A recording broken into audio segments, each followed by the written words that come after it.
Shalom, shalom, shalom, shalom, haleluya, puji Tuhan, selamat pagi. Sungguh Tuhan kita baik dan teramat baik, dan dalam kebaikannya Tuhan sudah membangunkan kita kembali di hari ini. Di hari pertama di minggu ini, Senin, tanggal 3 Juli tahun 2023. Kita pasti akan diberkati hari ini, percayalah, amin. Baiklah, sebelum kita lebih jauh melakukan semua aktivitas kegiatan kita sepanjang hari ini, mari kita landasi hidup kita dengan mendengarkan firman Tuhan dari pembacaan Alkitab satu hari satu pasal. Dan mulai hari ini sampai 4 hari ke depan, kita akan melanjutkan pembacaan kita dari kitab Kolose. Seperti Tuhan sudah bicara banyak kepada kita melalui kitab Filipi, maka melalui kitab Kolose ini pun juga Tuhan akan bicara kepada kita. Karena itu jangan lewatkan hanya 4 hari saja. Tetap bersetia dan jaga rohmu untuk terus menyala-nyala, tetap haus dan lapar akan firman Tuhan. Dan itu artinya setiap hari saudara siap untuk diberkati dan diberkati. Amin. Judul renungan kita di hari pertama dari kitab Kolose, pasal pertama, ayat pertama sampai dengan ayat yang ke-29 ini adalah berdoa juga untuk kepentingan orang lain. Sebagai pengantar renungan ini, saya akan coba bacakan untuk kita ayat yang ketiga sampai dengan ayat yang keempat. Judul perikopnya, ucapan syukur dan doa. Kami selalu mengucap syukur kepada Allah, Bapa Tuhan kita Yesus Kristus, setiap kali kami berdoa untuk kamu.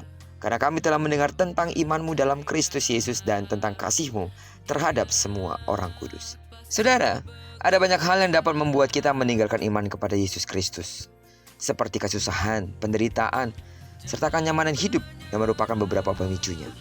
Oleh karena itu, kita memerlukan topangan agar kuat bertahan dalam menghadapi itu semua. Kesadaran inilah yang membuat Paulus menuliskan suratnya kepada jemaat yang ada di Kolose.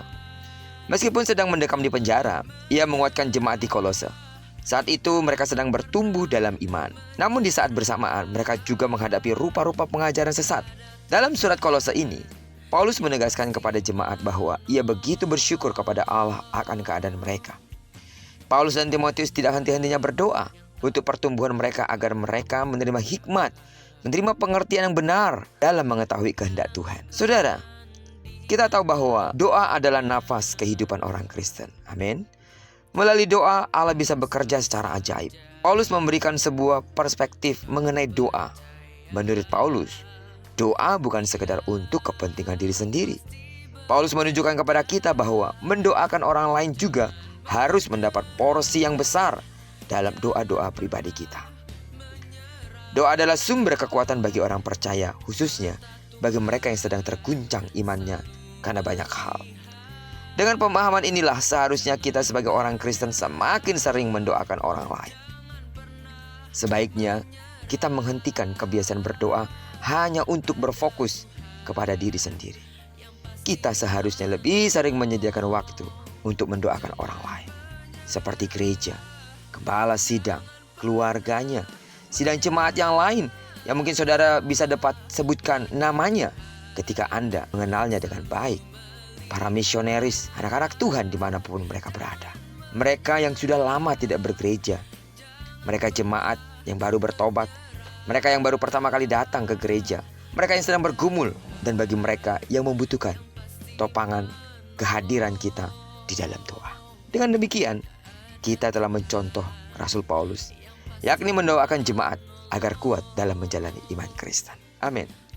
Jadi dalam doa, kita tidak boleh hanya berfokus pada kenyamanan diri sendiri, tapi juga penderitaan atau kesusahan hidup orang lain. Karena itu, lewat renungan pagi ini, mari kita memohon ampun kepada Tuhan jika kita terlalu sering terfokus kepada diri kita sendiri dalam doa-doa kita. Kita tidak pernah atau mungkin porsi untuk mendoakan orang lain itu terlalu sedikit. Ketika kita mendoakan orang lain, Tuhan sendiri akan mendoakan dan menopang hidup kita. Orang-orang di sekitar kita tidak hanya berharap pada kehadiran kita ketika mereka dalam bersuka. Kehadiran kita juga dinantikan saat mereka dalam keadaan berduka. Kesulitan dan duka yang mereka alami, mungkin kita tidak dapat bantu secara fisik, secara materi, atau mungkin karena jarak dan karena waktu, kita tidak dapat berkunjung, berjumpa dengan mereka. Tapi satu hal yang bisa kita lakukan, kapan dan dimanapun kita berada, saat apapun, yaitu melalui doa-doa kita. Mari semakin giat di dalam doa. Berdoa tidak hanya untuk kepentingan diri sendiri, tapi kita juga berdoa untuk kepentingan dan kebutuhan orang lain. Terpujilah nama Tuhan. Kiranya perenungan kita pada pagi hari ini sekali lagi mengingatkan kita untuk kita tidak hanya fokus pada diri kita saat kita berdoa, tapi kita juga harus berdoa untuk kebutuhan orang lain. Diberkatilah kita di sepanjang hari ini dengan api firman-Nya telah berjanji bahwa apa yang dikerjakan tangan kanan dan tangan kiri kita dibuatnya berhasil. Kemanapun kaki kanan dan kaki kiri kita melangkah, karena kita telah menyerahkan diri kita sepenuhnya ke dalam tangan kendali Tuhan, percayalah, di sana pasti kemuliaan dan keberkatan Tuhan mengalir atas hidup kita. Jika bersatu musuh datang menyerang engkau, tapi karena kekuatan Allah ada padamu, maka musuhmu akan lalu daripadamu. Sedang jemaat Tuhan yang sakit secara fisik, dengarkanlah, dalam nama Yesus sembuhlah sesuai dengan takaran imanmu. Diberkatilah kita bersama dengan orang-orang yang kita kasihi, serta bersama dengan orang-orang yang kita cintai dimanapun mereka berada. Terpujilah nama Tuhan. Shalom.